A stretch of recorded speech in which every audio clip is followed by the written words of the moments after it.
Okay, Arsenal have reached a sticking point. Nothing about our position right now screams crisis. Insert our positions in every competition, but I'm worried. I also understand, because I'm no different myself, how difficult it can be to comprehend all the noise that we seem to get whenever we drop points. It turns off and on in an instant. So I propose a quick and simple fix to all our anxieties and our difficulties on the pitch. Alright, go get Calafiori. It's an atrocious meme, but I'm not completely joking. This video has two main objectives. Number one, to diagnose. No, we're not ill. But there are fundamental issues right now with Arsenal's balance, our platforming of individuals, and our intent on the pitch that I want to unpack. And the second objective is to propose. No, I'm not going to propose to Mikel Arteta, but offer how I think we move forward, how we move out of this sticking point. And like I said, there is so much noise. And how is my opinion worth any more than someone else's? Well, I think we need to start by asking what is absolutely true. In other words, what is a known fact, in my opinion, about this Arsenal team? Number one, this almost 2-month stretch of games, spanning from our loss at Villa, has been one marred by inconsistencies in performances. Until recently, we've continued to pick up points, but the alarm bells have been there. Number two, Arsenal have taken less positive risks, more on that later, across this span of games than prior to it. It seems a basic observation, I know, but it's crucial, not only because of the Arteta handbrake debate, but because this is the first point in the season where I feel like we are holding something back, where we are leaving, potentially, the title on the table. And for number three, I want to return to the definition of risk that I established earlier in the campaign, where I was praising this Arsenal side, where I was praising this manager for the tweaks that he's made this season. Risk is putting possibility into play. And if you needed a reminder of where that definition came from, let me bring up this interview again from Gabriel. A journalist poses the question, what does it feel like to centre a game model around risk-taking? Heinze responded by saying, if I'm better than the opponent, then I have more possibilities. Essentially, if you're truly the superior side, if you have more of the ball, for example, then there is only one way forward. And for Heinze, that's to take risks. There are varying extremities and nuances to this, but I wonder how these two are communicating at the moment. And my last truism, number 4, we're 4 points clear. We are a very good football team and have been the best in the league until now. There will always be things to improve, sacrifices to be made, and everyone in the league is struggling with this uber-competitive footballing landscape right now. But I sit here and I'm sensing some déjà vu.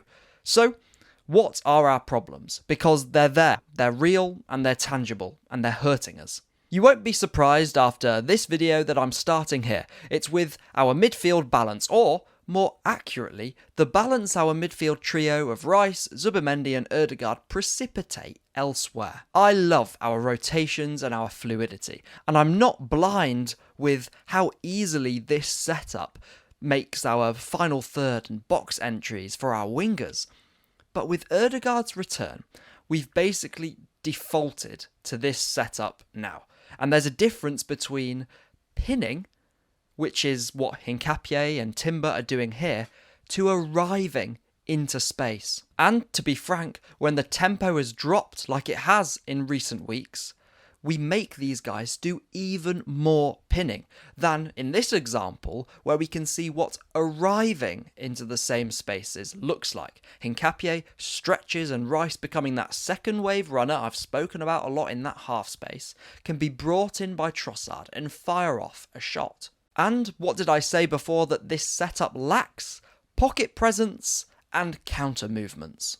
And spoiler, without Calafiori as someone who can hunt for those spaces to exploit, disrupt the game with his wackiness, it's hard to connect through these spaces, and put it all together, we look like the Arsenal again, who don't defer to Saka simply because he's our most threatening player, but we defer to Saka and to the right-hand side because he's our only option. I spoke about this in my recent Zubimendi video essay, how without Riccardo Calafiori, we've become so reliant on Zubimendi's counter movements and his own skill set in smaller spaces, instead of stationing different players sometimes inside the block.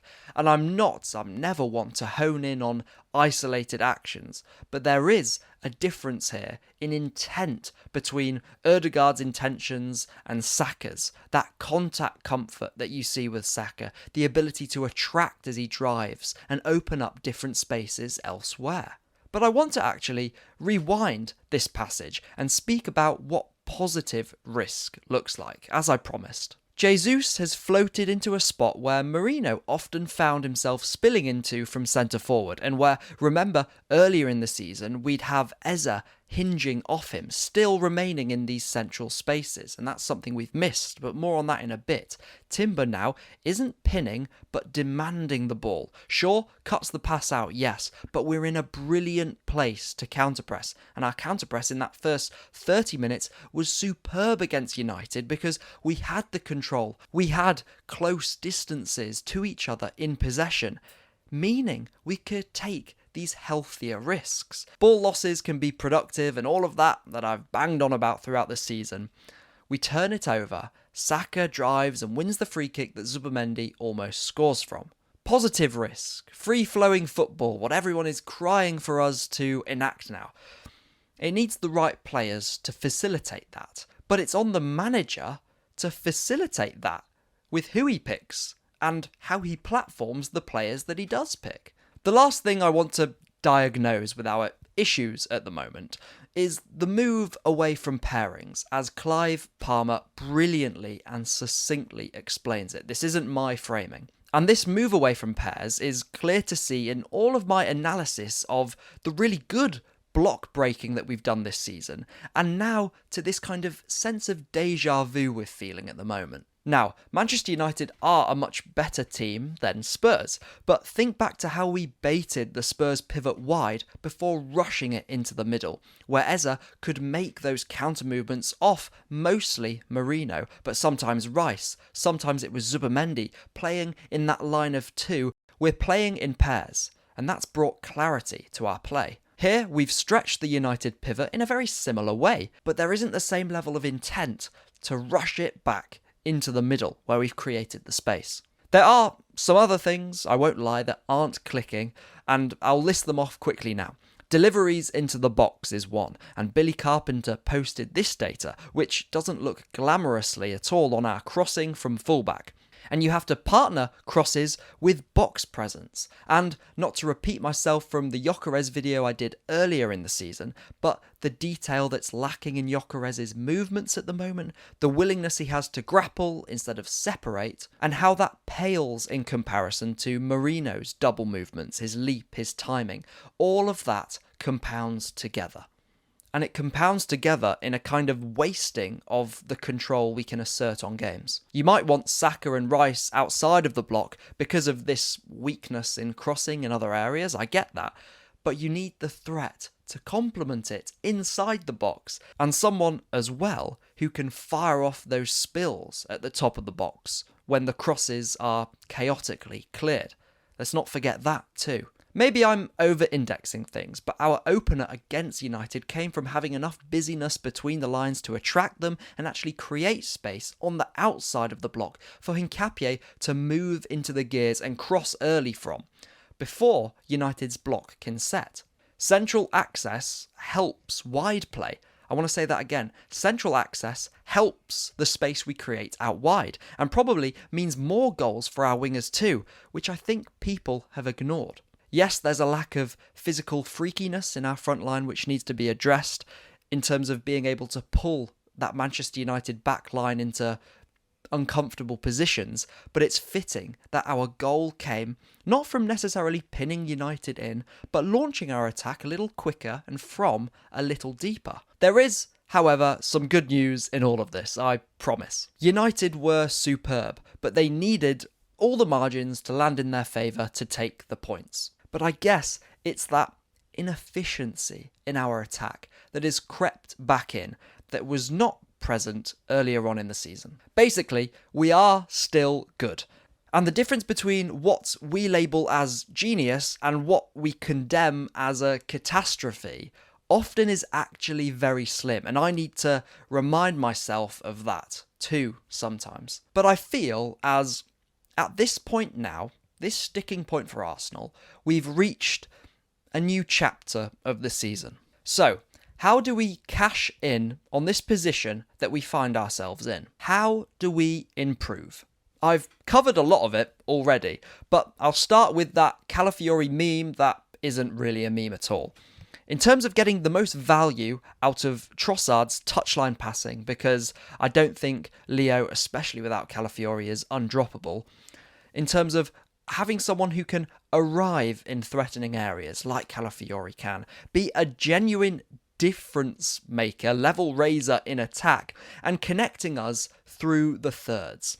The relationship he has with Rice too, making our left-hand side tick. I could go on, but I've said enough about Calafiori. Also, I need Marino. I'm holding off for Marino till the end of the night. I think when we look to find the right balance off Marino, the right counter movements, that's our best look. I'm still in the boat that Marino from centre forward is our best look. But with Gyokeres, with Jesus and with Havertz as options as well, is there a world where, in order to get Marino in the team, it's now about him replacing Odegaard as a different type of right centre mid? Because I watched this passage against Liverpool, arguably our most intuitive and penetrative moment of the game. How clustered we got, how close Odegaard gets to Rice, and how we've lacked these 10 to 10, I call them, 10 to 10 connections for so long, and how that changes Saka's focus as well when he can nip in and dart a bit closer to goal. And then I watch Jesus' opener against Inter Milan, how Eze wants to go against the momentum. I'm not saying Eze's played brilliantly when he's played, but we need to get him feeling these kinds of rhythms again, and how Marino floats into that same vertical line with the centre forward, and what happens when we simply have players who are able to combine in the pockets close to one another. And Eze can easily get into these areas too, pinching in from the left wing with a left back outside him if you want to start Eze off the left wing. I've been bullish as well throughout this season that Mikel Marino's speed of release, that positive risk on the ball in his passes particularly, and as well his counter-pressing upside over a Martin Odegaard, and his pocket play, shielding the ball, swivelling and connecting, is up there, maybe even is the best in the squad. So we can either return to what's worked, and we can get our fullbacks again in more of those half and half roles instead of pinning, choosing when and where they can be most dangerous, instead of just being the foils to our play, sitting high and sitting static, and again, making us feel deja vu. And we can get those clear pairings back again. Or Arteta can look to swerve completely at something like this, because Marino, when in midfield, I think I've said this before, at least makes the balance of our midfield with Zubimendi and Rice pick itself. I also think we can be more deliberate in what is a Ben White game and what is a Jurriën Timber game. There are so many options, and I think recently Mikel's found it hard to maintain our balance throughout all those different options and possible combinations. If we want to give Madueke more left-wing minutes, which I'm still, well, simply put, I need to see more of it. I'm unsure of what he can offer there outside of getting to the byline, but I need to see a bigger sample. And if that is to happen, if we are to have him more on the left wing, how can we isolate him more? This means less Hincapié as a left back and more someone who can run rampant in the half spaces from full back. But what I don't think we can see at the moment, even more so for the out of possession intensity and being moved around too easily off the ball, is a Jesus and Odegaard front two out of possession. But our off-ball, these are little concerns, our little off-ball concerns are for another video entirely. What do you think the problems are, and how do you think we can solve them? As always, I'll be in the comments below discussing with you guys. But thank you so much for watching. Many things can be true at the same time. Arsenal are in a position we would have snapped a hand or two off for at the start of the season, and we shouldn't forget that. But as a new chapter gets underway, one where we now have to respond, you feel, for the first time, it's about cashing in. And for us, for the players, for Mikel Arteta, it's crunch time.